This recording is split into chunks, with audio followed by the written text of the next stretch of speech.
Your sacrum and your glutes. We're going to talk about what it actually means to get length in your glutes, and we can't talk about that without understanding just a little bit about what's going on at our sacrum, okay? So this is your sacrum right here. This is your tailbone, and this is your low back. So your lumbar spine's right here, sacrum's right here, and this is your tailbone. When we are talking about getting length in our glutes, we do this in squats and we do this in hinging. We're going to focus on hinging for right now. Hinging just means any sort of deadlift motion. Deadlift is the name of the exercise. Hinge is the name of the movement pattern. I know it's kind of confusing, but just so we kind of like get that out of the way.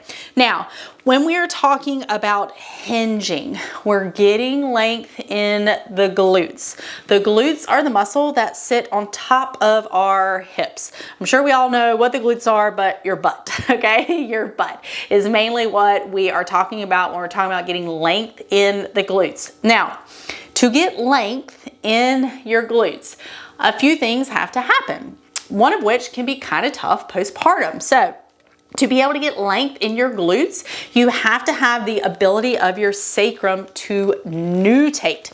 Nutate just means nod forward, okay? Nod forward, nutate. That's got to happen for us to be able to get length in our glutes.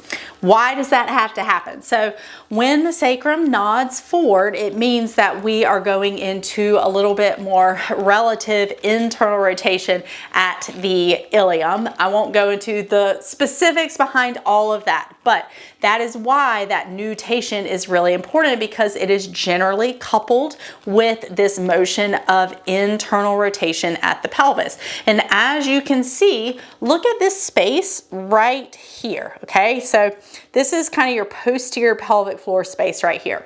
When I get that internal rotation, and I'm also getting a nod forward of the sacrum, and I am grossly exaggerating how much these things move, but do you see how that space gets larger, okay? That internal rotation, nutation, that space gets larger versus when we think of counter nutation, and that's just kind of like sacrum tucking under, and we're in more external rotation, you can see how this space right here really closes up. Okay, we want to remember that during pregnancy, a lot of times we get pushed into more external rotation right here. It makes sense because we have a lot of weight coming down on top of our pelvis while we're pregnant. That baby, the amniotic fluid, placenta, all of that makes it so that our pelvis just tends to be a little bit more right here. That's a normal adaptation during pregnancy. But it can make it hard to find that length in our glutes postpartum because, for lack of better words, we're kind of squished right here. And our posterior pelvic floor a lot of times is just squished, and it makes it tough to be able to find the length in the glutes.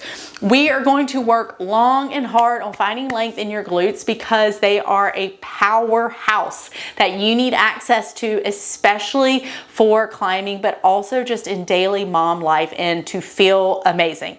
Better glutes are going to equal you feeling amazing. I promise, promise, promise. So that is a little bit behind what is going on when I am talking about finding length in your glutes. That's what we're looking for. We're looking for the ability of the sacrum to move a tiny amount into that nutation. We're looking for some relative motion at the iliums, and it just makes sure that that posterior pelvic floor is releasing some, and that's what we're really looking for. Now, we are getting that length in the glutes with the facilitation of some hamstrings, because that means that hamstrings are going to help to hold these in a good position. They hold them in a good position front to back, okay? We want these to be in that kind of posterior-ish orientation. So this is anterior, posterior, a little bit more of that posterior-ish orientation, and then we're going to get this motion right here. So that is going to just make hinging feel really good. It won't feel like shit on your low back anymore. You'll be able to actually feel your hamstrings, feel your glutes, all the things, and it will be a game changer for you, I promise. All right, hopefully that was helpful, and I'll see you in the next lesson.